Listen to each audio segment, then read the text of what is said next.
Today we're back in the map editor to design the perfect map for the Inferno ring. When it's given enough range buffs, of course. So as it stands, 48 nodes is the max amount you can add, meaning our perfect Inferno ring map will loop around this giant circle 24 times before exiting, and this is our final result. I kind of tried to make a fiery ring effect to best suit this tower, but honestly, there might be a little too much going on with this, and it doesn't really look that great, so, I think we'll just strip it down to the basics. I think Quincy's dad over here can stay, though. As you know, he's still learning. His lore continues on. This water can stay, too, for the Energizer. And now to show you why this is the perfect Inferno ring map, this is the range that we'll get on our I-ring once we give it all the buffs. All the reasonable buffs in CHIMPS, I might add. Now, you might notice it doesn't actually reach the whole track, but that's okay.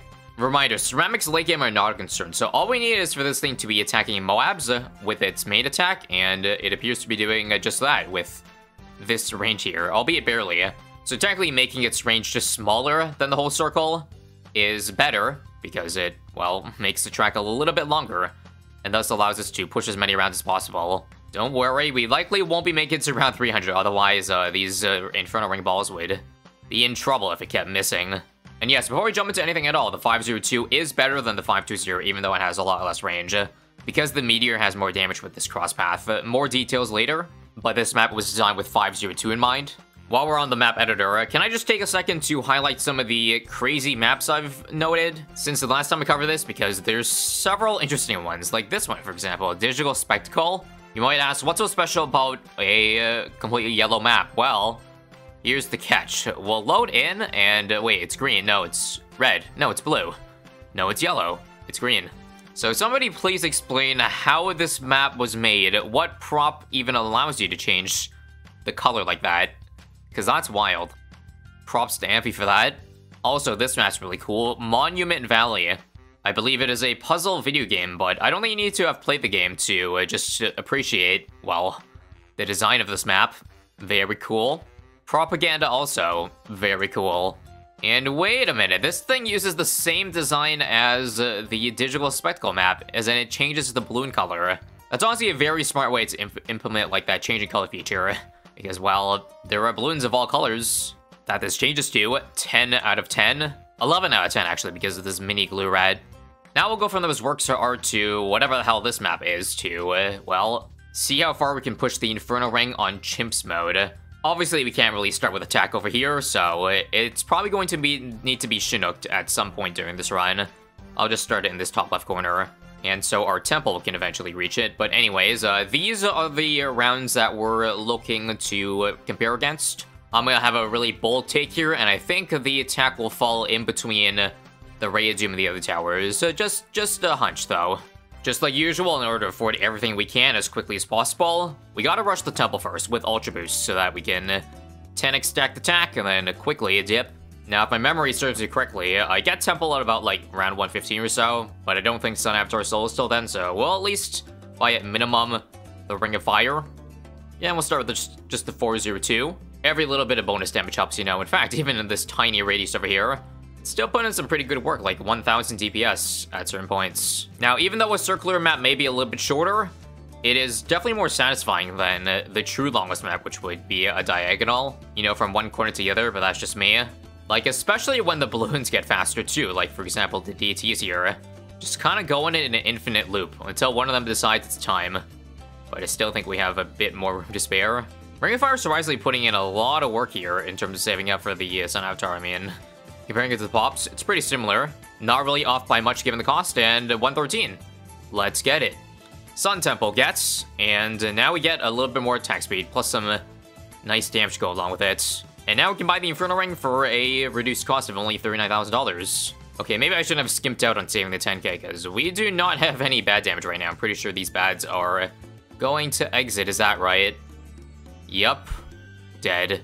I guess that's one thing I would say is a bizarre difference between Tier 4 and Tier 5 attack, is that, well, one of them is just so much stronger than the other in terms of mold damage, because Ring of Fire is just purely meant for probably lots of balloons, but with the Tier 5, that meteor attack is like a game changer, you know?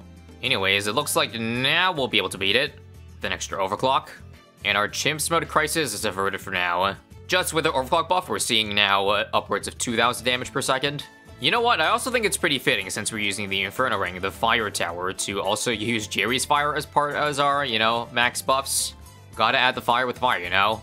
Move over Gwendolyn because Jerry's taken over. Speaking of Gwendolyn, I just realized that Gwen might potentially be the better hero because she gives 20% extra attack speed to all fire towers. Just at the expense of not having any, you know, the range upgrade on Geraldo. So the real debate here is how much do we value the extra range that we get from the potion versus, well, 20%. Does making the track bigger by this amount help more than 20% attack speed? That's a hard one to answer. For now, I guess we'll just stick to Geraldo, and I mean, he does provide the Jerry Fire plus, you know, Reju potions, but there it is. Round 134, and now we just get, like, a massive DPS boost. Go figure. Because this Inferno Ring Meteor just... It's pretty much the only reason why it's relevant late game. Remember, guys, back in the day, they didn't have the Meteor attack at all.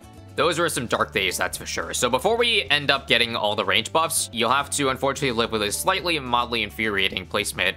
It's kind of akin to, like, a partial eclipse right now with the amount it's covering versus once we get all the range buffs, we can get a total eclipse of the center part of the map, which is, well, a night and day difference. So there's P mentoring for some good range. And that actually does bring me to an important discussion in that, honestly, we're not losing too much from not having this in the center, because a majority of the damage, again, is from the Meteor, doing massive amounts of mob damage. The rest is nice for group damage and all, but our biggest concern is Bads, really. Like, bold take here, but I'm pretty sure the best map for the Inferno Ring, in terms of surviving the longest, is actually, well, the true longest map ever, aka the Diagonal, more so than the Circle.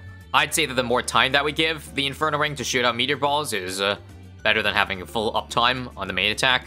But of course, I can't pass up the opportunity to make a perfect circle map. So that is why we're doing it here. Plus, it only thematically makes sense. Anyways, what should we do next? Well, it's technically not a range buff, but please allow me to go for a homeland defense. Please and thank you.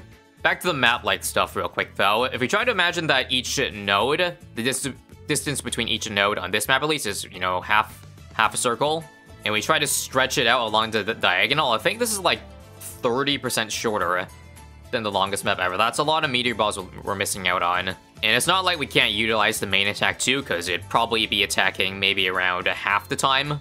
Okay, quick nerd math here. The diameter of this circle is about 700 pixels, meaning our circumference is about 2200 pixels. Half of that means 1100 pixels between each node.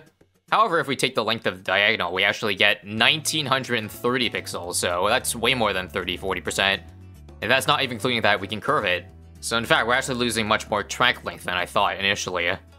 It's round 160, and we're still holding pretty strong. Bads have only taken, like, I don't know, through, I'd say, a quarter of the nodes possible on this map. And now we got Homeland, so it should take even less nodes for the time being. Also, it probably still ends up losing us money, but I guess the one little benefit of having a Chinook is that we can just, for any future towers that we get, simply triple discount that and then move it to wherever we want, provided we can actually move the tower. We obviously can't move villages, for example. But at least for this stronger stim, I can simply buy all the cheap upgrades and then move it so that it avoids hitting our temple. Although, hold up, actually, I still want it to be cheaper, well, like when I buy the upgrade, so it still has to be touching the temple range. I'd say here is okay. Yeah, that's good. And we also do definitely need the P-Brew if we want to keep the Inferno Ring at a massive range, because as you see, it pretty much times out immediately. That main attack just simply attacks way too fast. Way too fast and eats up all the buffs immediately. Just in case you're curious, the Inferno Ring main attack shoots out 10 times per second, unbuffed. So I think with Homeland Overclock Ultra Boost, we're shooting at, like, well, triple that speed. So that means, like, 1 second of outbuff only. Kinda sad. And it took 183 rounds, but there it is. There's the permanent brew to also prevent it from getting the buff on the temple. I'm gonna quickly buy it. And yeah, just quickly move out of the range of the temple, just so that we know we can avoid making the temple any stronger, because I think it actually did reach the temple, given that P-Brew gets extra range, but nice. We now have like a 70% partial eclipse, and I'm kind of annoyed, so I think I'll just rush the expertise left, because that's the last range buff we need. Take a look at the Inferno Ring going ham, though, shooting out these Meteor Balls everywhere. Seen up to like 60,000, 70,000 DPS. Looks like it'll take 189 rounds to get expertise. There we go, and sure, let's give it the final range buff right away, and here we go. Fully encompass that circle with the Ring of Fire, and oh, right, I forgot. I need to buy range on my temple real quick. And it still doesn't reach, so let me move the Chinook again. I guess that's a good thing about the Chinook. If you mess with your placement, don't worry. You can always just shift it a pixel, and... okay, that's actually a little bit mildly infuriating. This is like a 99% eclipse. Not gonna lie, everything is ruined if I don't get the 100%, so fine. We'll just buy the damn epic range, even though this gives us, well, more damage on the temple. It is what it is. Inferno rank still has like 10 times that amount, so I'm not too worried. Okay, how about now? I think this is good enough. I know there's still some cracks here and there, but that's how it already looked like in testing. Just Bailey's beads coming up for a peak, that's all. So after this, I just need one more Call to Arms, one more Overclock, and that's pretty much it. We'll probably just give the damage buffs at that point too, if we do get far enough. Oh, we're so close to peaking past 100k. Oh, there it is. There it is. Our first 100k, at least that I've seen personally. For peace of mind, we'll also just enable the power mod so that we can just use tech bots while in chimps mode. And also one maybe important detail, I moved the Energizer, or rather reactor, just a little bit out of range so that these DTs won't get decamoed. Remember, +1 camo damage with Drawless Potion. It goes a long way, especially with how many attacks you're shooting out. And now for our toughest task so far is how many nodes will the FBED run through? Let's count for ourselves. So this is 1 circle, 2, 3, 4, 5, 6, 7. Remember, it's only 24, because I'm kind of a full circle. 8, 9, 10, 11, 12, that's halfway. 13, 14. Not counting DTs, which take like an extra 4 loops. 15 for the ZMG is 16, 17. So close to 3/4 of the track was needed there. Call to Arms can't come soon enough to help bridge the downtime. So this will push it back a little bit. And here it is, our final true direct damage buff. Energizer to reduce cooldowns. Now I think I'm gonna just let this run and see how long it'll take till we die. Oh, also, of course, can't forget to re-add the little Jerry Fire there. Look at it go, it should be helping alright.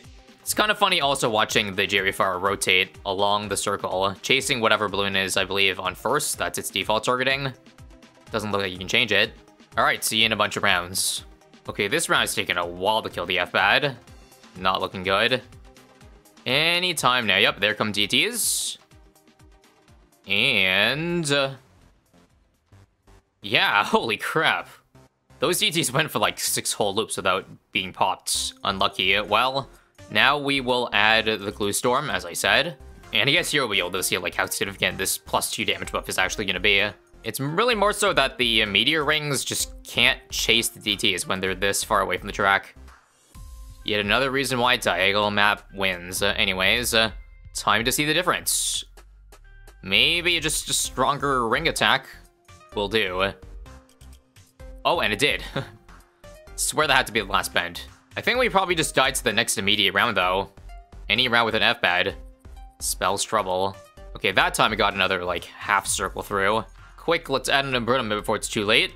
Like this. We might lose the +1 in DTs with this thing decamoing, but it's probably benefits us beating the bad faster. Or not. Maybe 3 Embrutaments does it then, because this gives us, like, 75% coverage of +1 damage. And Verdict, indeed it makes a difference. Okay, now every bat is getting +1 damage, although at most I bet it gives us like 2 more rounds. Okay, I can tell you for sure 222 is over. 2 spaced F-Bads, GG. If I'm being honest though, this did get further than I expected. Are we even gonna beat one of the bads or nah? Okay, pop 1, but yeah, the Jerry Fire always targeting first is a bit of a problem. In terms of us actually popping this bad, wait a minute, how did we still survive that? Well, never mind, our journey lives on. Oh, wait. Ain't no way ZMGs kill us now. Okay, last try here. This time, I'll just use some Reju potions that I have on my back pocket. That I'll use right now, for example. Surely, that's the difference maker. No. Well, good run. How many pops did we get on the Inferno ring overall? 425 million. Just another day in the park for the tack shooter. Now, real quick. I feel like Gwendolyn actually would have made a huge difference. So what if I just add an energizing totem for the attack speed and see how much further it gets? I've modded this so that it gives the same buff as Gwendolyn, aka 20% attack speed. Obviously, if we chose her over Geraldo, we'd lose the range, but think of it as a co-op chimps, I guess. Also, if you took Gwendolyn's level 18 ability at face value, aka reading description, it does sound like it gives attack radius, aka range, but it's actually only projectile radius and not range. Two key distinctions. No way to count if it's close to the exit, but surely the 20% will beat this round this time. Yes, sir. We're able to afford Chrome Up now with the extra money that we're getting from beating these rounds, which in a way is definitely making it easier for, like, the DTs, because they just get stunned in place. But this is no more unfair than what we did for the Ray of Doom, aka the same tower, so... yeah, more power to the Inferno ring, I guess. This might take more than a couple rounds, actually, because there's still no signs of stopping now that we finished every damage buff. I was even so extra as to add a count pot and perm brew on the brittle. What a difference 20% extra attack speed is, eh? Anyways, I'll see you again once this run officially dies. 17 loops. 18? I'm counting this round because there were like 5 F-pads. There's no way it still survives up to this point, right? Nope. 252. I'm not surprised because at 251, ramping kicks in heavily. Still though, kind of crazy that 20% attack speed gets us, well, 30 extra rounds. I'll just switch to first real quick, in case that maybe helps us survive. Nope. Still a lot remaining. GG. We over doubled the amount of pops that we had before we added the gun buff. 888 million. That is nuts. Anyway, subscribe if you want to see more perfect towers on perfect maps, because I have several interesting ones in mind next. Otherwise, click here to watch previous runs I did of other towers.